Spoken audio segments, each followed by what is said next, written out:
नेता के मर्डर की खबर सामने आई। पिंटू के मर्डर की वारदात ने पूरे शहर में कोहराम मचा दिया। कानपुर में हुए इस खूनी खेल ने फिजाओं में दहशत फैला दी।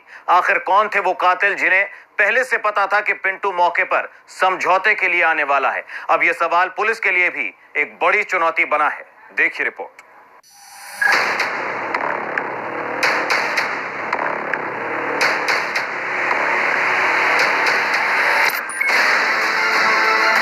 खून के छींटे, पुलिस की आमद और फिजाओं में पसरा सन्नाटा। तस्वीरें कानपुर के चकेरी इलाके के जाजमऊ की हैं, जहां दिन के उजाले में खेला गया है खूनी खेल। कानपुर के चकेरी इलाके में बाइक पर सवार होकर आए थे पूर्व बसपा नेता पिंटू सेंगर के वो हत्यारे और सरेआम पिंटू पर गोलियों की बौछार कर दी। खाकी को चुनौती देते हुए अपराधियों ने वारदात को अंजाम देकर दहशत फैलाई। मायावती को चांद पर जमीन देने की बात कहकर चर्चा में आए पिंटू सेंगर को बाइक सवारों ने गोलियों से भून कर रख दिया और मौके से फरार हो गए।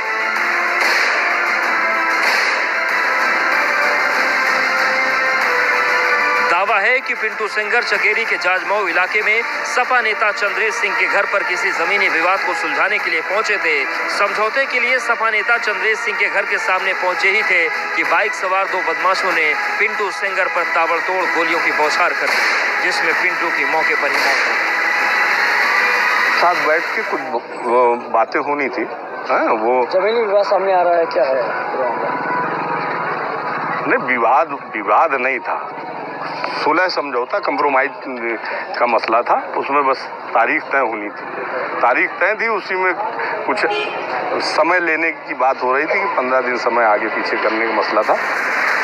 पुलिस के मुताबिक इलाके के दबंगों से मृतक पिंटू सेंगर का जमीन को लेकर विवाद चल रहा था, जिसको लेकर आरोपियों ने इलाके में रहने वाले सपा नेता चंद्रेश सिंह से पिंटू से समझौते की बात कही थी।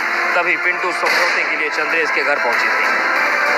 पिंटू सेंगर नाम के प्रॉपर्टी डीलर का अभी 4 अज्ञात युवाओं के द्वारा दो मोटरसाइकिल में पीछा किया है। यहाँ पे वो इनोवा गाड़ी से जैसे उतरे हैं, उनके ऊपर गोलियां चलाई गई है और फिर उसे पीछे लौट के भाग गए थे। घायल पिंटू सेंगर को पुलिस के द्वारा हॉस्पिटल ले गए हैं। वहाँ पे डॉक्टरों ने उनको मृत घोषित कर दिया। के ऊपर गोलियां चलने की बात कही जा रही है। मौके से उतने ही काली कोका भी 32 बोर का बरामद हुआ है। तो हम लोग अभी मौके से जो ट्रायल्स पकड़ेंगे और जल्दी से जल्दी इसका वर्कआउट करेंगे।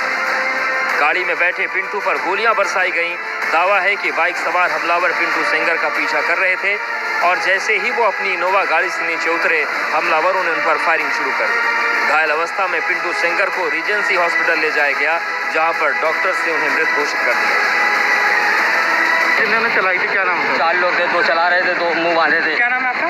रुपेश प्रजापति। 4 लोग गोली थे। मोटरसाइकिल 2 थी कि 1 थी? 2 थी मोटरसाइकिल, उसमें 2 चला रहे थे, 2 कितनी गोली चलाई उन्होंने? उसने 8-10 गोली फायर की। 2-4 तो हमारे ऊपर फायरिंग की। अच्छा, आप यहाँ पर आए कितनी देर हुआ था इसके बाद ये घटना हुई? ये 2 मिनट खाली रुके थे, भैया गाड़ी दूसरे थे, हमने गाड़ी घुमाया था, इतने में 2 मोटरसाइकिल वाले इधर से गए, गोली पट पट पट पट करना चालू की।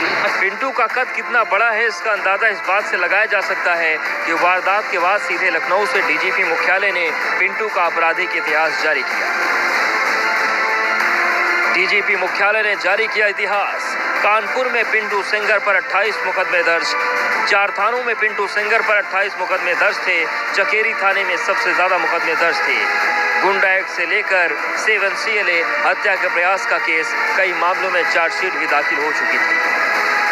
आपको दिखाना चाहेंगे कि यहाँ पर जो बसपा नेता हैं, जो पिंटू सेंगर, वो पहुँचते हैं और जो सामने आप घर देख रहे हैं, ये चंद्रेश सिंह जो है उनका घर है। और यहाँ पर बसपा नेता का एक जो पुराना मामला चल रहा था पिंटू सेंगर का, उसको लेकर आज समझौते की बात जो है वो सामने आ रही है कि जो 2017 में बसपा नेता के ऊपर हमला किया गया था, जानलेवा हमला किया गया था, जिसके बाद उनकी जान बच गई थी, जिसको लेकर एक मुकदमा चल रहा था, जो बताया जा रहा है कि पप्पू स्मार्ट और साउद हैं उनके खिलाफ, और उन्हीं को लेकर एक समझौता होना था, कंप्रोमाइज़ होना था, उसके लिए यहाँ पर बुलाया गया था। और तकरीबन 1 बजे के आसपास जब पिंटू सेंगर की जो कार है वो यहाँ पर आकर रुकती है, और वो फ़ोन निकाल कर फ़ोन मिलाते हैं किसी को और बात ही कर रहे होते हैं। उसी दरमियान 2 हाई स्पीड बाइक जो है उससे 4 लोग आते हैं और ताबड़तोड़ फायरिंग करते हुए पहले आगे चौराहे तक जाते हैं और फिर वहाँ से यू टर्न लेकर वापस आते हैं और फायरिंग करते हुए चले जाते हैं।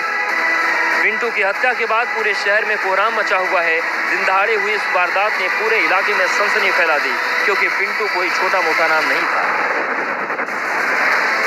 90 के दशक में कानपुर का कुख्यात अपराधी था। पिंटू सेंगर पूलन देवी का भी करीबी हो गया था। पूलन की मौत के बाद पिंटू ने बसपा ज्वाइन की थी। मायावती को चांद पर जमीन देने की बात कही थी। चांद पर जमीन देने की बात से चर्चा में आए थे।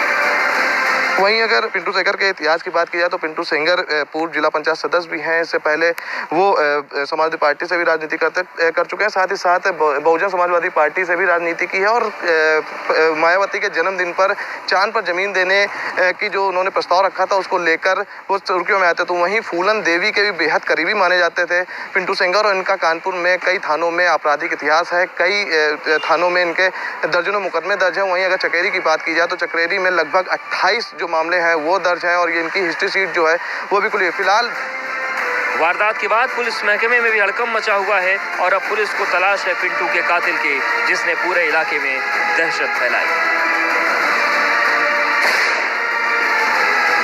जो दिन दहाड़े घटनाक्रम हुआ है उसने कहीं ना कहीं एक सनसनी फैला दी है। कानपुर प्रशासन के लिए बड़ा चुनौती बना हुआ है, पुलिस प्रशासन के लिए, क्योंकि जिस तरह से 4 लोग आते हैं दिन दहाड़ गोली मारकर हत्या कर फरार हो जाते हैं। तो फिलहाल पुलिस ने टीमें गठित की हैं और जल्द से जल्द खुलासा करने की बात कह रही है।